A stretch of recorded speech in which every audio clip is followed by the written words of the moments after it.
Good evening. This is Seth Fleishman with World History by a Jew. Welcome back. We are continuing our series on the Bronze Age collapse. And to introduce the Sea Peoples, the best way to do it is to actually introduce them through the eyes of the Egyptians. So if you will, sit back and enjoy this lecture and learn about the Sea Peoples through the eyewitness accounts of the Egyptian people themselves. I'm going to do a summary of the Bronze Age collapse. Don't worry, it's going to be very short, but I like my lectures to be enjoyable regardless of how much knowledge someone may have coming in. So if you don't know anything about the Bronze Age collapse, this will at least just give you some very, very basic information. If you're already an expert of the Bronze Age collapse, just give me like 2 minutes to get everyone else up to speed as best as I can in 2 minutes. Then we're going to move into the Sea Peoples. I'm going to talk about the invasion of the Sea Peoples in general, and then move into the specificity. So we're going to break down the first 3 invasions of the Sea Peoples as it pertains to Egypt. We'll first talk about Akhenaten, then we'll talk about Ramses II, Ramses the Great, and then Mernepta. And after that, we're going to move into the larger section of this lecture where we're going to look at Ramses III, because it's really in the reign of Ramses III that everything comes to the head. They have this big climactic battle between the Egyptians and the Sea Peoples, and only one can survive, right? There can be only one, to quote a famous movie.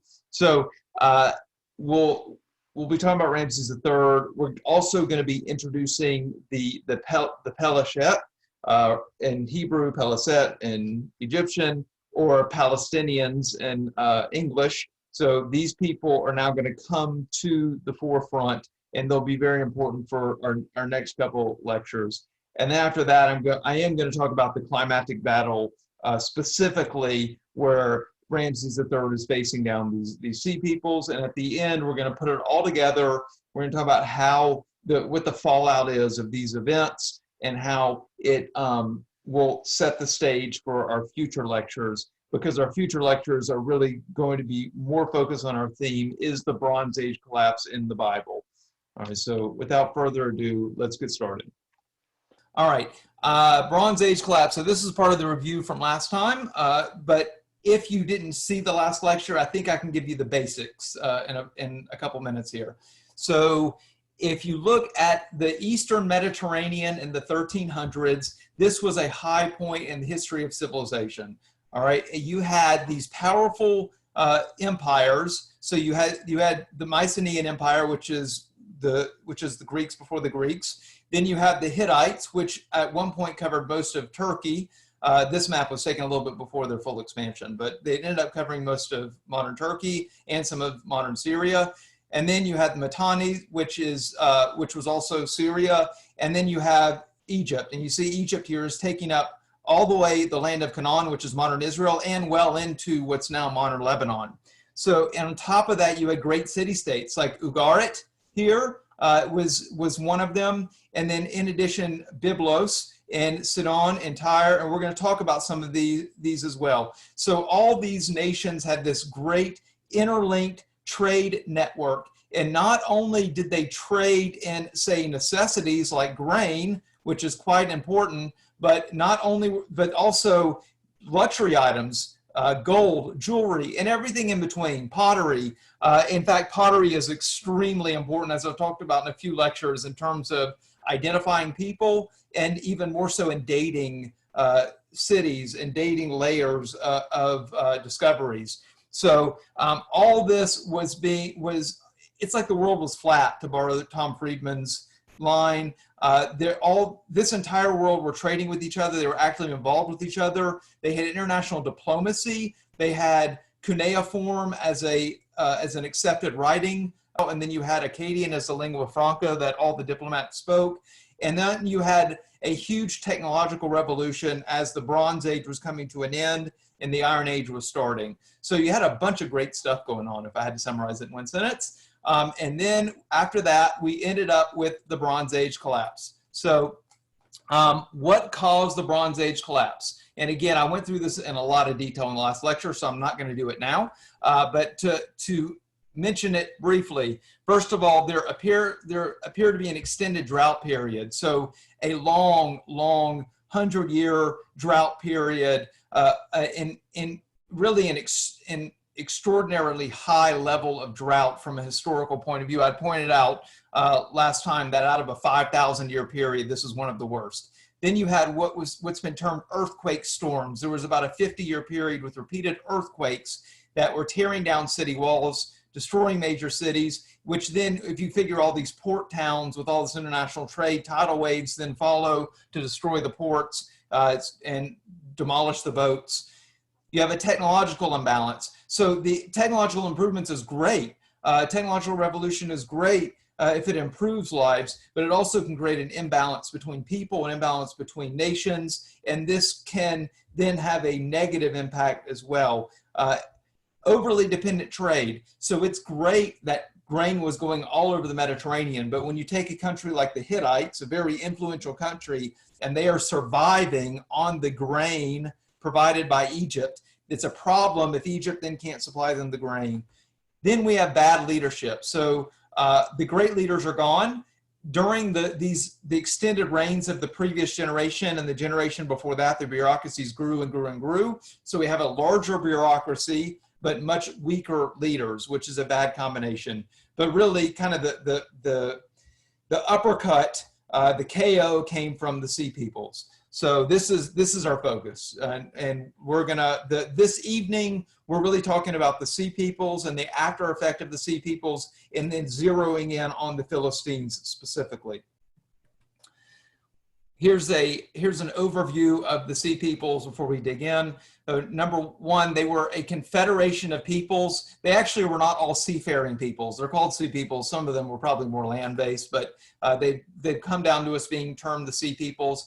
There were at least 9 distinct groups of Sea Peoples, and they arrived at various times, although you'll see when Ramses III comes around, most of them all came at once too under his reign. But we'll see them mentioned in the archaeology over an extended period of time.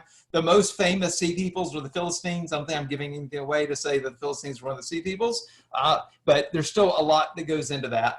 About half of the Sea Peoples are found in the Bible. Now, at first glance, if you Google this, you're going to be like, Seth, the only one in there is the Philistines. I've looked, and I'm going to tell you that's not true. They're there. You just haven't looked right.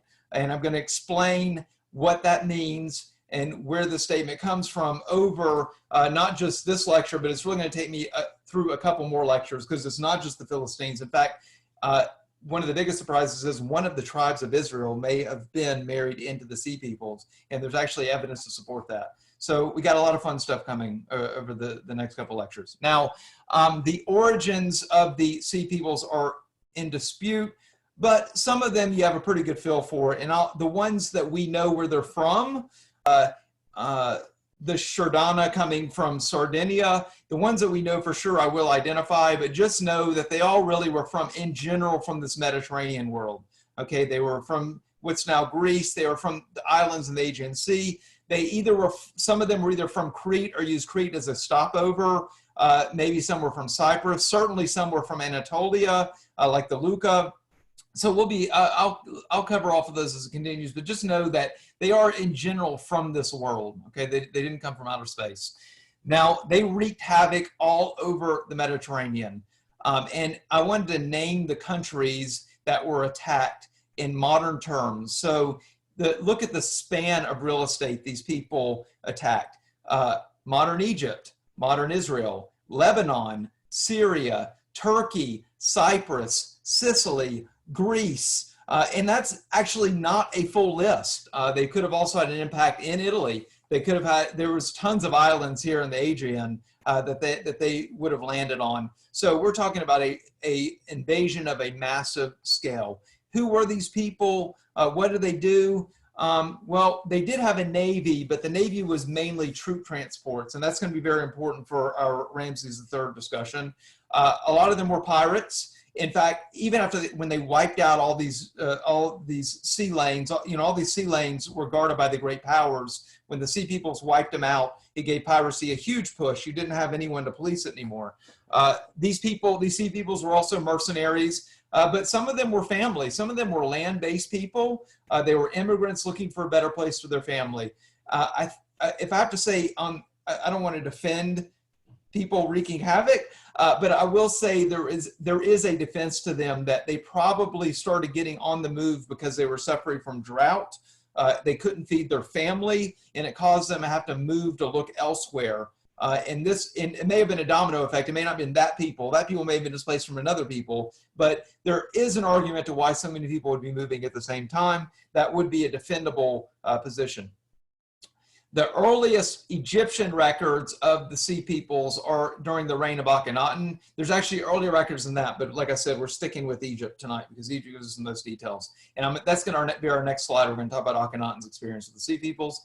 The peak of the invasions, though, were after Akhenaten. So this would be really Mernepta through Ramses III, and more on that later. Okay, so the reason I'm spending so much time on the Sea Peoples, as you can see in blue below, is that they're not our only connection to biblical archaeology, but they're certainly the most significant link between the Bronze Age collapse and biblical archaeology. Now, with pun intended, let's dive into the Sea Peoples. So the first one, again, we're talking from the Egyptian point of view because we're all experts on Egypt now. The first Sea Peoples that we see Egypt have any dealings with whatsoever with the Luca or Luki. By the way, you see me go back and forth in pronunciations on all these people because the different peoples recording them, say the Hittites versus the Egyptians versus Ugarit versus Cyprus, they all may have said their names slightly different. So I tend to use either the one or two ways that they're most commonly referred to. So the Luca or the Luki, they were first mentioned in Egyptian records circa 1350 BC under Akhenaten. This is thanks to the Armana Letters. So the Armana Letters, I did a rather lengthy program on, and that was actually King Tut Part 1, which discussed Amenhotep III and then went into the Armana Letters. And then I continued it in King Tut Part 2, which then covers Akhenaten. So we know Akhenaten's a very, very, very interesting pharaoh. I'm not talking about him tonight, other than to tell you to go back and look at that lecture if you do want to know more about Akhenaten. The Armana Letters were a document archive of several hundred diplomatic letters written in cuneiform, and the language is Akkadian, and they were discovered in an archive in Akhenaten. Akhenaten was the capital built by Akhenaten. So there are, like I said, several hundred letters, and they've all been individually numbered. So Amarna letter 38 is our mention of the Luca people. So what happened under Akhenaten? He got a letter from the king of Alisaya, which is now Cyprus. And you see these two underlined points. This is the two most important points of the text. So we're saying we have this letter, this Amarna letter from the king of Cyprus. We have a story that the king of Cyprus is writing to tell Akhenaten that his country, Cyprus, is being attacked by the men of Luki year by year. They seize the villages in my own country. So this tells you that this is a multi-year raid taking place in villages in Cyprus, and we have a named invader, and the name of these people are the Luca. All right, we're gonna come back to them later in a future lecture, but you've now met the Luca. Let's move on to the next. Now let's talk about the Shardana. Now, other than the Philistines, one may argue the Shardana are the most interesting to us, and you'll see why as tonight goes on. But the Shardana actually met the Egyptians under Ramses the Great, Ramses II. Now, the Shardana, circa 1278 BCE, were leading pirate raids on the coast of Egypt. They kept swooping in, they tear up a village, they take anything of value, take people for slaves, and then disappear again. So Ramses is not going to put up with this. He is, after all, Ramses the Great, and Ramses has a plan. He decides to use his own towns as bait.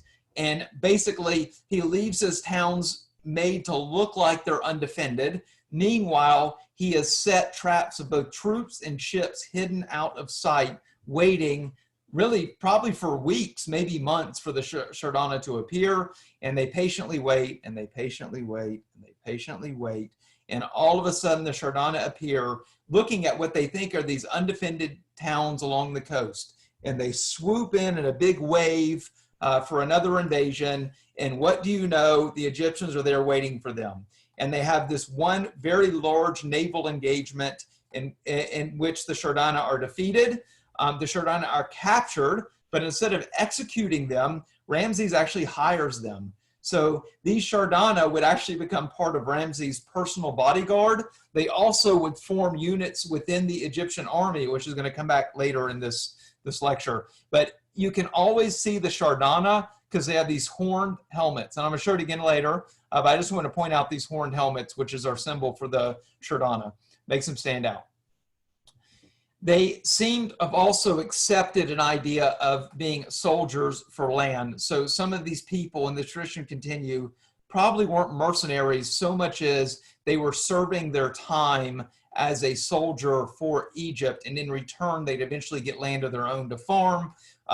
This is most famously known from the legionnaires in Rome, right? If you were a legionnaire for 20 years in the Roman Empire, after your service was done, you could get a land to farm of your own. And so this was obviously already a very ancient practice, even when Rome was at its peak. So now we're going to look at 3 years later. And 3 years later, we have the Battle of Kadesh. Now, those of you who have seen my Exodus lecture know I go in a lot of detail about the Battle of Kadesh. We look at those reliefs in detail. We compare them to what we learned in the Torah about the Mishkan. And I'm not going to go into that tonight. If you want to know what I'm saying, go back and look at that. But I want to make a couple points about the Battle of Kadesh. Number one, the Shardana fought on Egypt's side.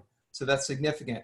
The Shardana were part of Ramses' personal bodyguard. If you remember the story where Ramses is caught practically by himself and the Hittites are rushing in to attack him, and he stands tall against all these guys. Part of his personal bodyguard at that point in time were these Shardana guys, with these horn helmets. And then the Egyptians were facing the Hittites, and the Hittites had the Luca. Remember the Luca from the last slide, along with some of these other sea peoples as well. So it's more memorialized at Karnak, and go back and look at the Exodus lecture if you want to know more. But I just want you to see that here we have the sea peoples again, and we have the Shardana. I'm going to introduce you to the Shardana because they're going to stick with us for a while. Then we have Mernepta. Now, Mernepta not only was talked about in our Exodus lecture, he had basically an entire lecture dedicated to his work when we talked about the oldest image of Jews. So if you want to see the oldest image of Jews, oldest known image of Jews, then go back and look at that lecture. You also learn a lot about Mernepta. I'm not talking anything about that tonight. I want to talk about Mernepta's experience with the sea peoples.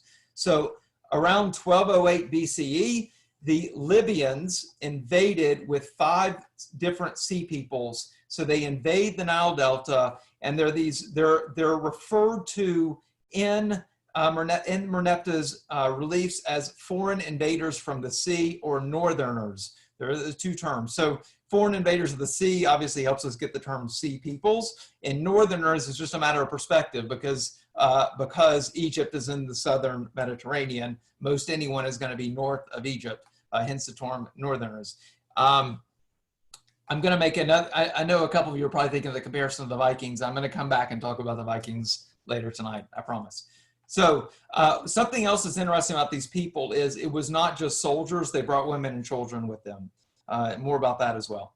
So our source for Mernepta's battle against the sea peoples comes from the Great Karnak inscription, which may surprise you, but it's actually at Karnak, hence the name. But we have other references to it.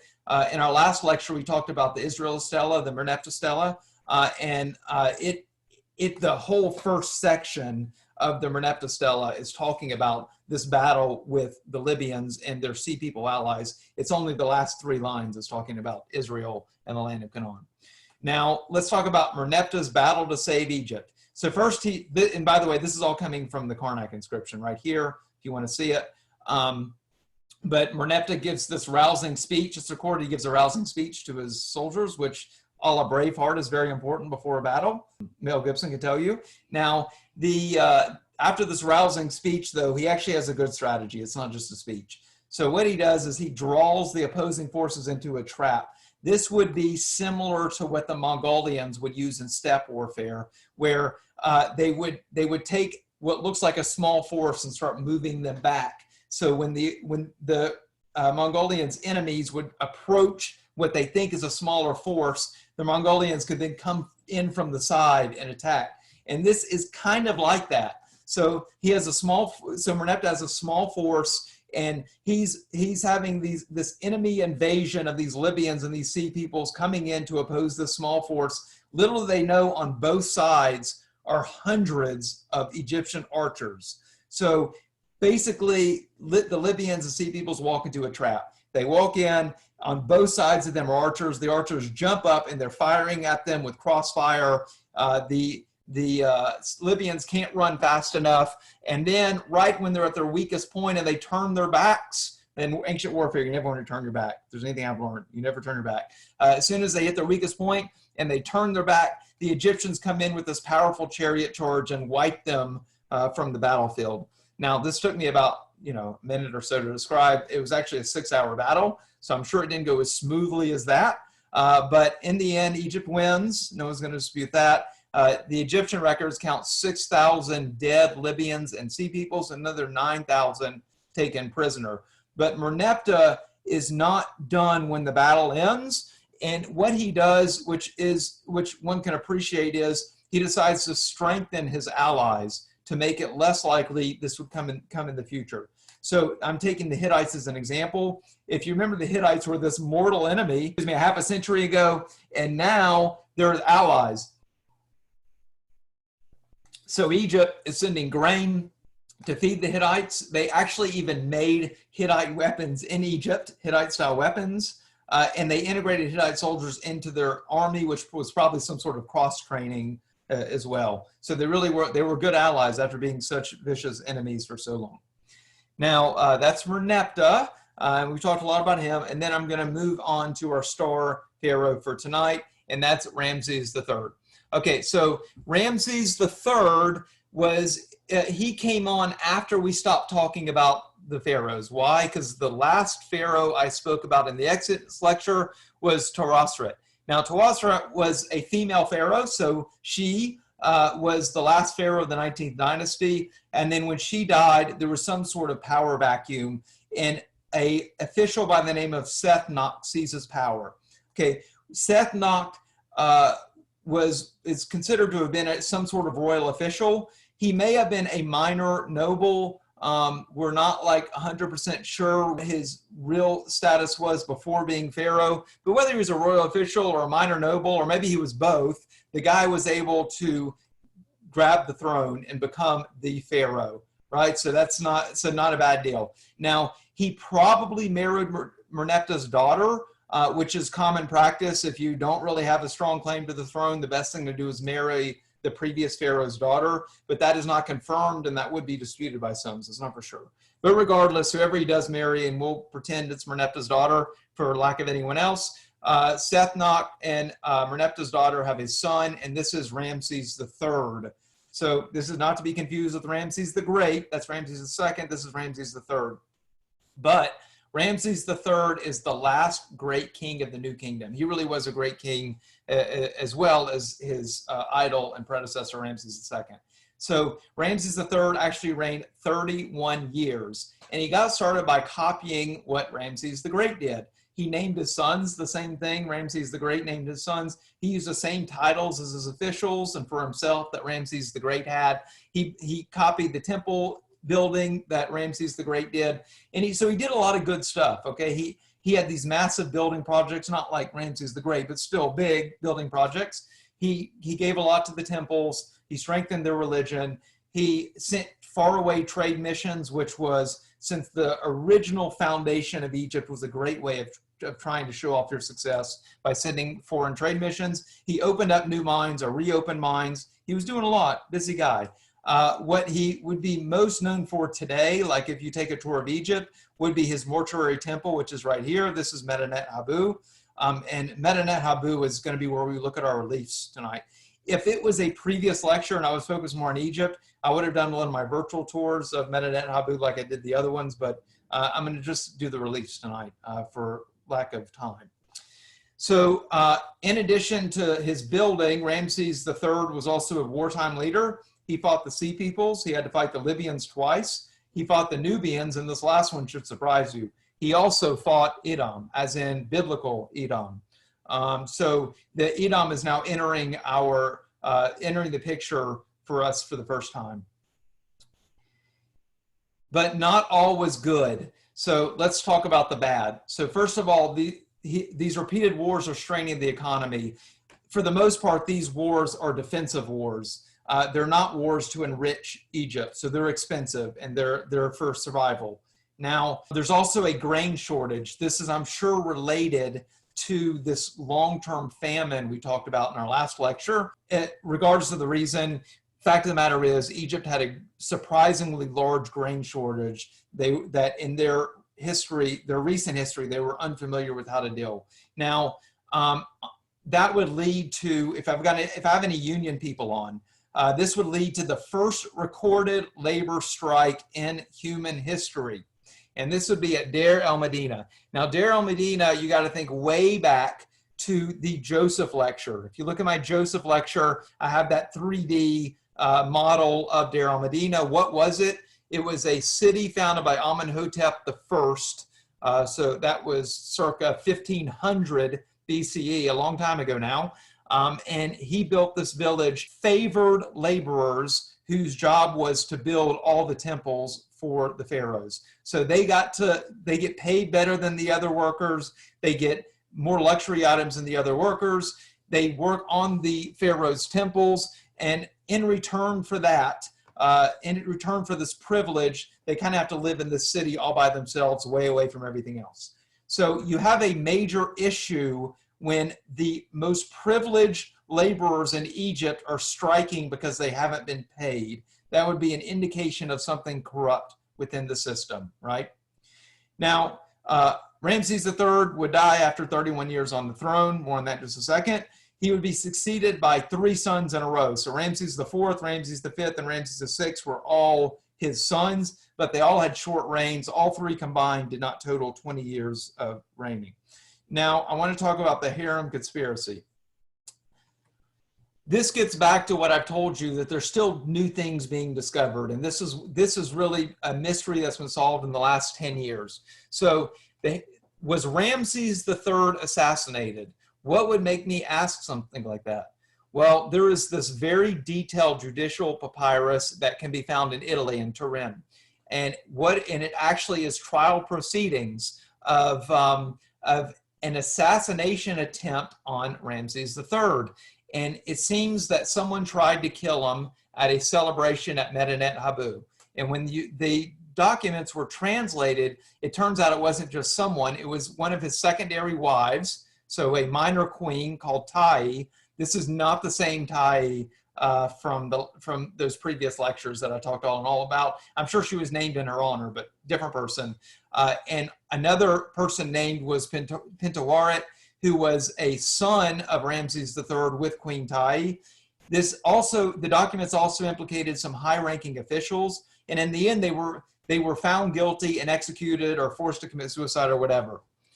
Well, the mystery up until 8 years ago or so was, did it succeed? Because you have this long, detailed trial, and it never stated whether whether Ramses III was actually killed or not.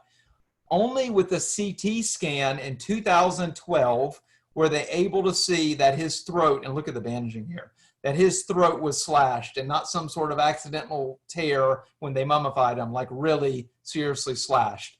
And then on top of that, in 2016, so just 4 years ago, it was seen that there were actually multiple attackers because there were multiple weapon wounds on his body. So not only was discovered he was assassinated, there was actually multiple people in the room to assassinate him. Now, so you see there's new things being discovered. Okay, so the Sea Peoples, let's talk about the invasion of the Sea Peoples and what that meant for Ramses III.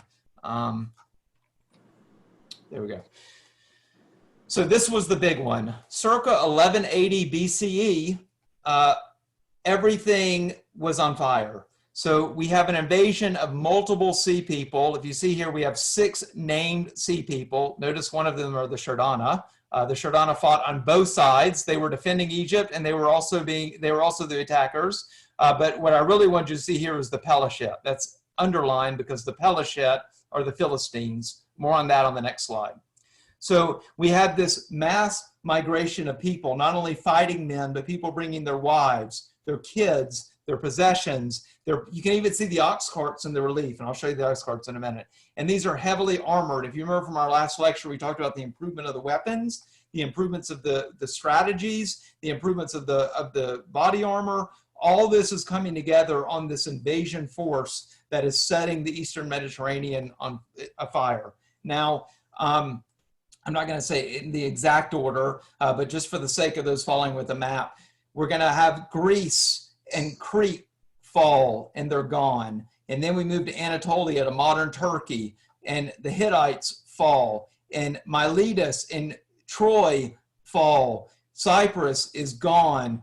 Ugarit destroyed. Remember, Ugarit's the one I talked about being like a Venice in our last lecture. So Ugarit gone, and so we move down to what's now Lebanon, and then from Lebanon we move into what's now modern Israel. Akko gone, Ashdod gone, Ashkelon gone, and you see they're moving down the coast. They're coming for Egypt. The last stop is Egypt. So Ramses not only has this huge invasion force coming by land, he then finds out through his intelligentsia that there's also an amphibious force coming by sea at the same time. So this is, so let's take a break for that. And before I go further, I need to explain how the Peliset are the Palestinians. And for that, we're going to take a little etymology break. We have two tracks of how Peliset became Palestinian and how it became Philistine. So Peliset in Egyptian, we find in the Torah as Pelishet in Hebrew. All right, and the Greeks, when the Greeks rewrote it, they decided to call it Palestina, similar to Latin, which is then Palestina. And then finally we have English, which gives us Palestine, right? And so our modern term is Palestine. Let's look at Philistine. Well, also in Hebrew they call them Philistine, which is plural. And then from the Greeks, that became Philistia. And then from Latin, it became Philistinus. The Arabs, after they conquered, would call it Philistine. And then finally, in English, we call it Philistines. So why is it both Palestine and Philistines? How can it be both? Well, for that, we have to look at the Hebrew. We actually can blame the Hebrew for this confusion. So a very quick Hebrew lesson is, if you see this little dot in these letters, that's a dagesh, and the dagesh changes the pronunciation of a letter. So this is the letter bet, which is like B for Hebrew. And if it has the dagesh, if it has the dot, it's ba sound, like bun. But if it doesn't have that dot, it's a va sound, like van. You see a couple other examples, right? We have shin and sin, which actually can help explain the Peliset and Pelishet as well. But I really want to look at the letter pei. The letter pei, if it has the dagesh, has a P sound, like pass. If it doesn't, it has an F sound, like find. Now, of course, the Israelis would not be crazy enough to write it both ways, right? Well, wrong. In fact, I grabbed one chapter of Samuel, 1 Samuel chapter 17. These are the first 4 verses. I don't have to look very far. If you look in yellow, it doesn't have the dagesh. So this is Philistine, and then Philistine, and then here you have the pei, so that's Philistine. So in pink here, you have it with the P sound, and in yellow here, you have it with the F sound. So, and these are 4 consecutive verses in the Bible. So you can see where the writers translating the Hebrew to Greek may get confused and use both pronunciations. Of course, in common practice today, we typically say Philistines when we're talking about ancient Palestinians, and we talk about Palestinians when we're talking about modern Palestinians. More on that in the next lecture. We're going to talk about how the land of Canaan got the name Palestine. Well, more on that next time. Okay, so what is Ramses III going to do? This is it. This is do or die. It's the end of his civilization. Egypt has been a power for 2,000 years, and it looks like it's coming to an end as this force comes in from both land and sea. By the way, let me just mention, some people think it was a larger period of time between the land and the sea, but my main sources, both Klein up here and Wilkinson, make it back-to-back, so I'm following the back-to-back argument. Some people may say it's got a little bit of distance apart. So anyway, I just wanted to cover off because I'm afraid someone's going to complain if I don't say that. Okay, so let's talk about what Ramses III is going to do to save his 2,000-year-old civilization. First, he calls an emergency conscription of all able-bodied men. But he already has a number of active soldiers, okay? So he's going to take his active soldiers and move them all to hold their delta forts. So you have them coming down the land of Canaan, heading towards the Sinai, and there's a whole string of forts up there along the delta heading up into the land of Canaan. So all active soldiers report immediately to the delta forts. That's step one. Step two, the navy, and there is a sizable navy the Egyptians carry. I talked about it with Ramses II. So Ramses III is going to send all of his navy to the Nile Delta to protect Egypt by sea. Meanwhile, as soon as the conscripts get trained, they're also going to join the navy by sea. And now the powers are going to clash. Now, we have two battles. We have the land battle and we have the sea battle. The land battle, there's unfortunately not many details. We do have a great relief, which I'll show you in a minute. But the story's just not there. The general consensus was the Egyptians obviously won, but they probably won at heavy losses. It was a story that, say there were so many losses, so many people lost a friend or a child or a sibling in this defense. It's a story that Ramses III really couldn't brag about other than to say the Egyptians won, which is why we don't have a story about it. But clearly the Egyptians won, or else the Sea Peoples would have invaded Egypt. The more interesting one is the sea battle because we have some great details. So Ramses III knows there's two weaknesses of this invasion, this amphibious invasion force, right? So first of all, they're only troop transports. They don't really have warships. They only are transporting troops in all these boats. Number two, they do not have long-range weapons. So Ramses' plan is set in motion. So first of all, not unlike we saw in his predecessor, he's going to give easy access to the mouth of the Nile. So imagine this big bay, and all these Sea People's troop transports are going to sail into this big bay.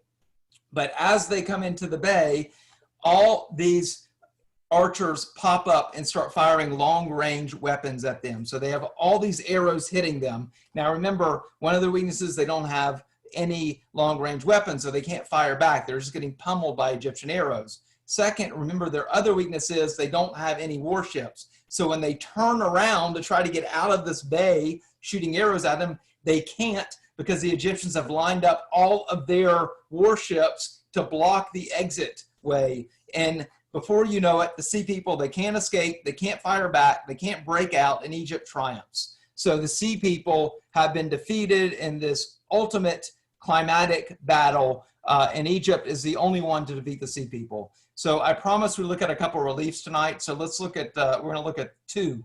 We're going to look at this one first. So let me zoom in on this one. All right.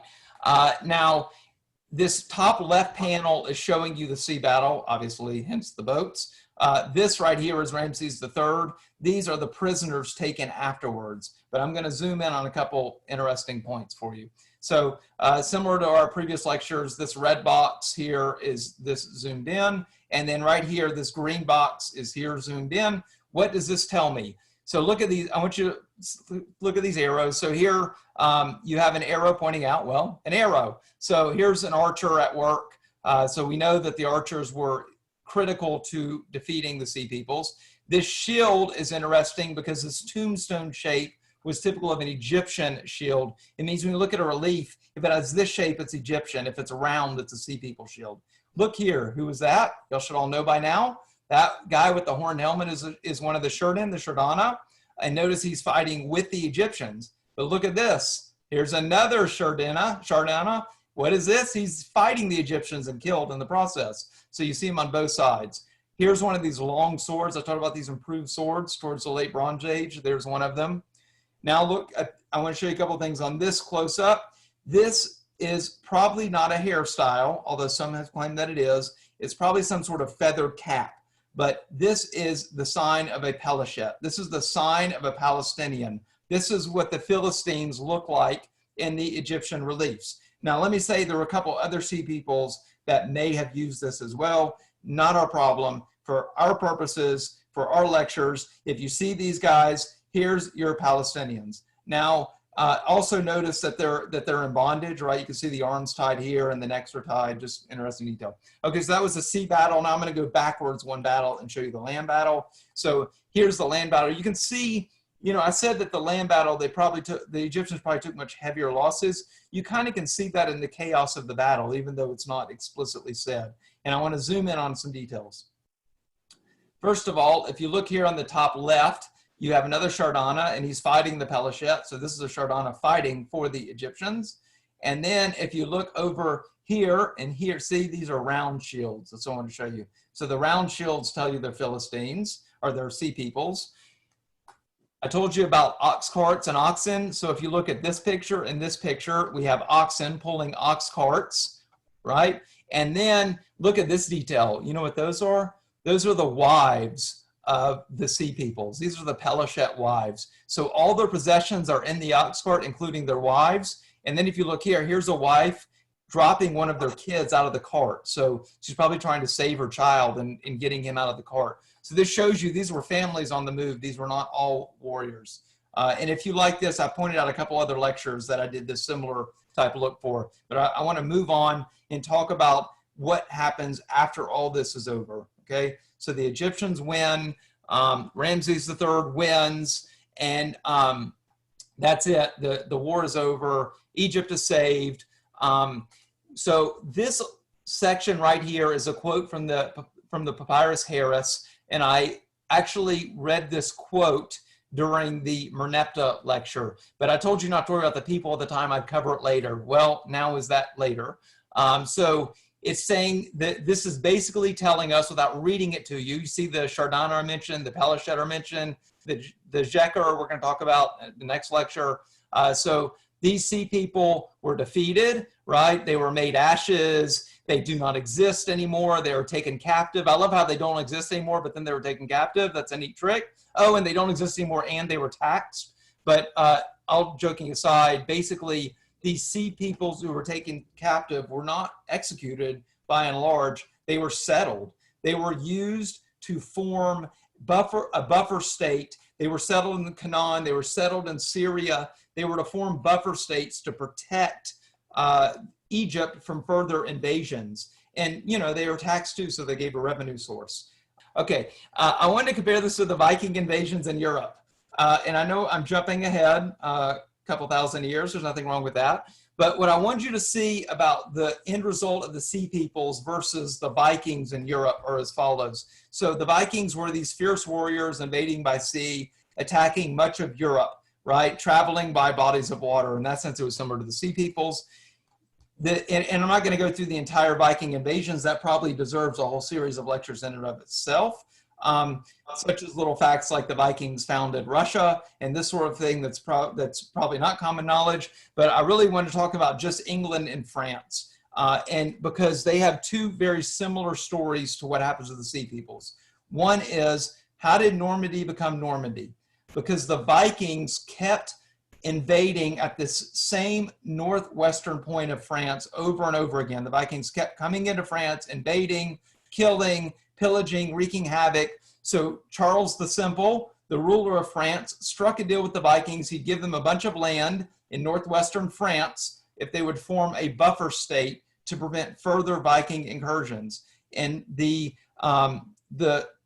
Vikings were referred to as the Northmen. So this duchy that they got got the name Normandy. So with this buffer state of Normandy formed, France was able to largely prevent further Viking invasions. And of course, Normandy is such a great place to invade France. Eisenhower 100% agreed with the Vikings 1,000 years later.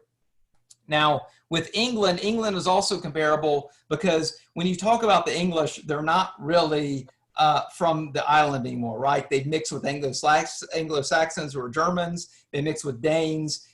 And then they mix, after the Normans in 1066 invaded, they mix with the Normans. So they then became the modern British, native British person today is a conglomeration of all these people, including the invaders, both the Normans and the Danes, who came as like Viking invaders and mixed. And that's really what happened to the land of Canaan afterwards. The sea peoples then married into the people in Canaan and became part of those people. Wow. So let's go back to our issue at hand. Now, the end result for Egypt after all these invasions are you have peace. So Egypt's enemies are defeated, but their world has collapsed, right? Egypt is still surviving, but their allies are gone. Egypt's trade is decimated. They don't have to worry about where they're shipping all that grain anymore because they don't have anyone to ship to. Their economy is in shambles after these defensive wars. And although Egypt survives, they were never the superpower again. And I mean never, I mean literally, they were never the superpower again after the Bronze Age collapse. But they do have new subjects. They have new people moving in the land of Canaan, including the Philistines. So what's the end result for the region? What does this do to the entire Eastern Mediterranean? So as I've already said, the great powers were gone and Egypt's power was reduced permanently. But a lot of these city-states are gone or destroyed. Ugarit, Kadesh, Aleppo, Troy, the Hittites, the Hattusa is the capital of the Hittites, Mycenae. These are, these great civilizations are lost. Some would rise again a couple hundred years later, some never would.